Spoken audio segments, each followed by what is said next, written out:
Hello children, hope all are doing good and fine at home. Unit 1, Prose, Journey by Train. Before we begin with section 2, let's recap what we have covered in section 1. Phileas Fogg and his attendant Passepartout accepts the challenge of his friends at Reform Club to go around the world in 80 days. They have started their journey and reached Bombay through Mongolia ship, where he met Sir Francis Cromarty.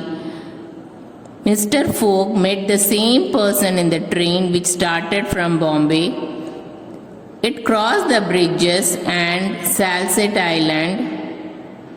During night, it crossed the mountains Nasik, Khandesh and stopped at Berhampur and started off for Azargarh.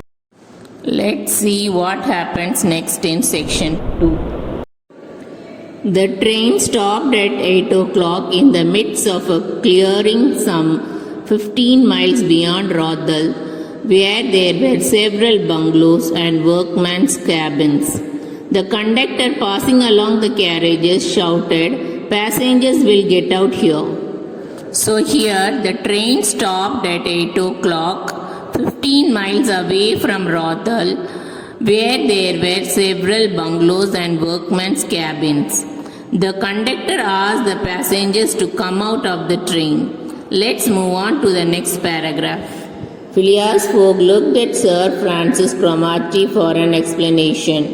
But the general could not tell why there was a halt in the midst of this forest of dates and aksha. Curious Passepartout rushed out and speedily returned, crying, "Monsieur, no more railway." Here, Monsieur is a French word which denotes Mr. or Sir. "What do you mean?" asked Sir Francis. "I mean to say that the train isn't going to go any further." The general at once stepped out while Phileas Fogg calmly followed him, and they proceeded together to the conductor. "Where are we?" asked Sir Francis. "At the hamlet of Holby." "Do we stop here?" "Certainly, the railway isn't finished." "What, not finished?" "No, there is still a matter of 50 miles to be laid from here to Allahabad, where the line begins again. But the papers announced the opening of the railway throughout." "What can I tell you, officer? The papers were mistaken." "Yet you sell tickets from Bombay to Calcutta," snapped Sir Francis, who was growing angry. Here we understand from the passage that the train had stopped as there was no railway line laid further till Allahabad. Sir Francis got angry by hearing this. "No doubt," replied the conductor, "but the passengers know that they must provide means of transportation for themselves from Holby to Allahabad." Sir Francis was furious. Passepartout would willingly have knocked the conductor down and did not dare to look at Mr. Fogg. "Sir Francis," said Mr. Fogg quietly, "we will, if you please, look about for some means of transport to Allahabad." Here we understand that the passengers have to arrange their own means of transport to reach Allahabad to continue their journey.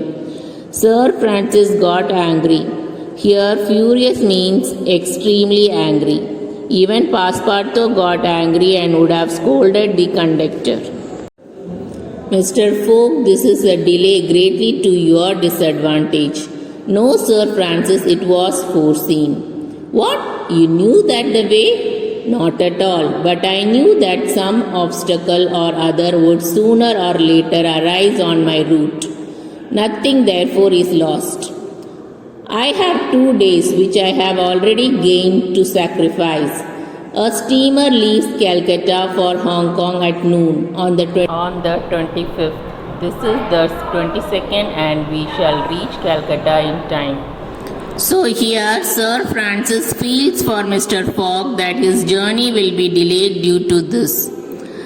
But Mr. Fogg said he already reached 2 days earlier to this place, so he has 2 days in hand which can be compensated here to reach Calcutta in time. Hope you all have understood the lesson very well. We will meet soon in the next class. Till then, be safe at home and take care. Thank you, children.